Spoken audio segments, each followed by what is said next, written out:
And welcome back, everybody. We talked about the species. We talked about gear for lure fishing. And then we also talked about the lures and to a tiny degree what type of techniques. With that said, I think now it is time to move on to terminal tackle.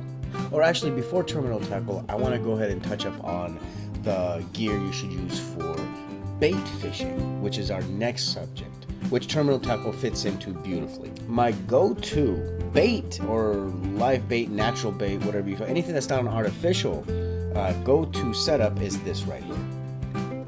It is, well, first off, I'm going to start off with the rod.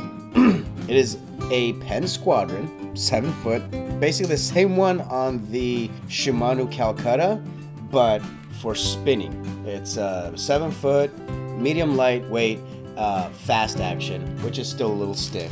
You know what I mean? I just like the stiff rods. Pause! Moving on. It's a 7 foot rod, so it's perfect for all the medium weight fish, up to 15-20 pounds or so. I'd say it's pretty good. The reel has been with me for over 12 years now. $59 on clearance. I think original price was around like 60, 70 bucks or something. Anyways, it's a 4000 series Shimano Sonora. Now it's discontinued by Shimano.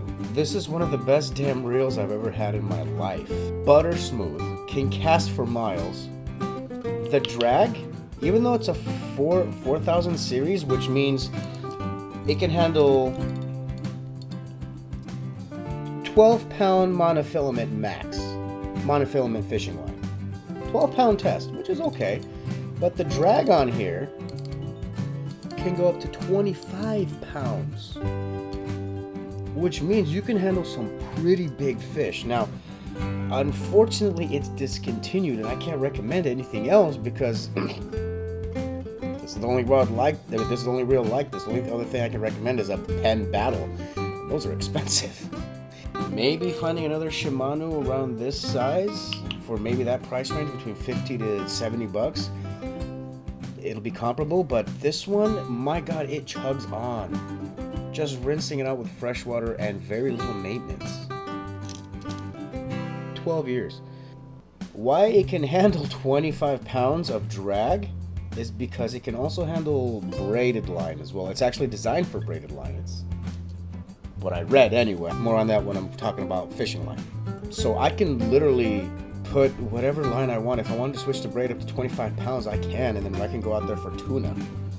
Amazingly. Right now I have 12-pound test on here, and the drag is pretty nice. It's pretty smooth. Look at that. And the reel is smooth. It is smooth. It reels itself. It's one of the best reels I've ever had in my life. So, unfortunately, I can't recommend anything else because I haven't had anything else like it. I've had pens that were this size for around 50 bucks. After 2 years, I think it was like the Pen Pursuit or something like that. After 2 years, they started to feel kind of crusty and rusty. So, I've had Daiwas around the 4000 series, not the Crossfire. The Crossfires are amazing. With that said, this Shimano Sonora 4000. Shimano Sonora 4000 FB is what it is. One of the best damn reels I've ever had. And paired with this rod, the Penn Squadron 2, it'll take on fish that are a lot bigger than you think it can. My next setup is a more heavier rod and reel setup here.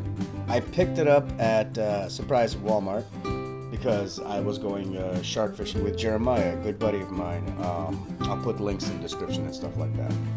He also has fishing related stuff. He's actually ambassador at Promar Ahi. So yeah, hit him up. He has really good advice about catching sharks and lobster, crab, things like that. I've learned a lot from him with catching those things. In fact, that's why I'm going to share some of this with you. If you want to know more, you can hit him up. Here's I'll show you the links in the description, okay? It's a Daiwa. Again, surprise. You guys see this pattern here? However, the rod and reel setup together was 50 bucks. I wasn't expecting anything, whoa! But for what it is, it's an 8-foot rod. It's a 2-piece rod from Daiwa. It is the Daiwa Wave with the Daiwa Wave reel, spinning reel. Gonna be honest, the reel's not the best. I've had it for, I don't know how, maybe a couple years now.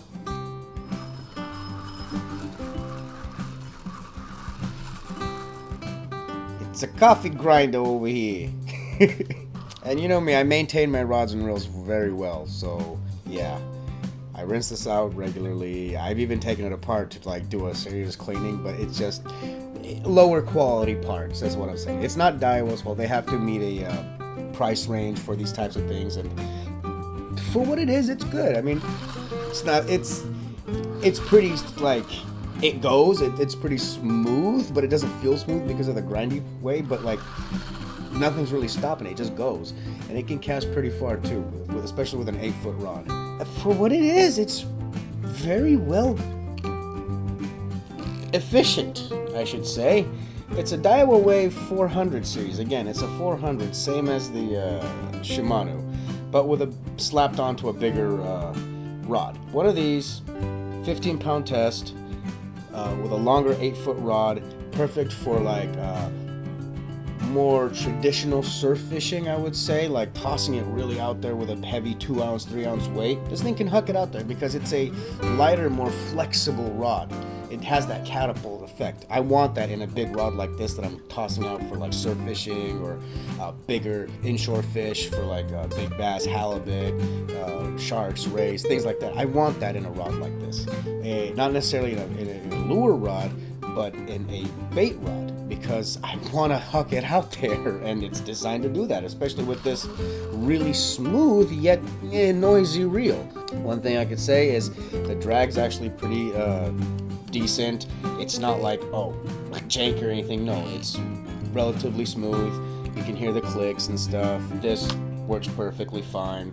It's an adequate setup. If you're beginning, I would highly recommend this. Now, I don't have yet anything bigger, but you do need something bigger for if you're going to catch. Okay, let me back up. This is probably the biggest you'll need for, let's say, like a halibut or anything that you want to keep and eat, you know, like a big bass or anything. This would be more than adequate. With that said, we have over 100-pound like bat rays, butterfly rays, type of stingrays swimming in our bays, and sharks, big sharks. This is probably no. The Shimano would be minimum, and then this is like a second little step up. I should probably spool it with a bit heavier line, maybe 17-pound, but 15 is pretty good. And then the next size up, which I should really get, is what Jeremiah has, my friend. Is a Penn Battle. I believe it's the original Battle, which it's been discontinued and succeeded by the Penn Battle 2 and then the Penn Battle 3. But he has the original one, and it's butter smooth. It casts like a beast. He has the 7000, which is a bit bigger, which I say you would need for those big sharks and rays. He has spooled it with, I believe, 50 or 60-pound test. Something ridiculous like that. You would need a reel like that paired with about a 7 to 8 foot heavyweight medium light action rod. Something with a little bit more wiggle so you can huck it out there, not necessarily waiting for a little tap because these fish with the size, they just inhale the bait and they just go. It's like a train hitting, and you will see your rod literally doing this. So if you don't have this set up, the drag, by the way, like let's say you're out there, you toss your bait, and if you don't have your drag set loose, so it can, when it hits, it just takes the line, like that, and let's say you have it tight, and it's just sitting there in the rocks or in the rod holder or whatever, waiting for a bite, and you get that big 40, 50, 60-pound ray, and it will take your rod in there with you. Trust me, I know. Sorry for your boat, Jeremiah.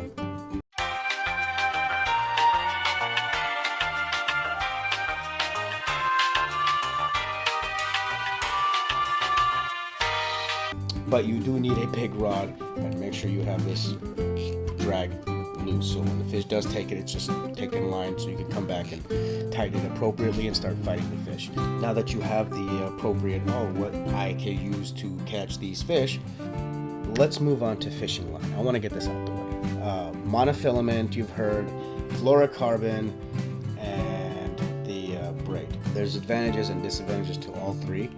I prefer monofilament just because it's a solid B plus, I would say, all across the board. And when I say all across the board, let me give you some examples. Monofilament, which the line you see, which is like kind of like a plasticky, the most common line you'll see.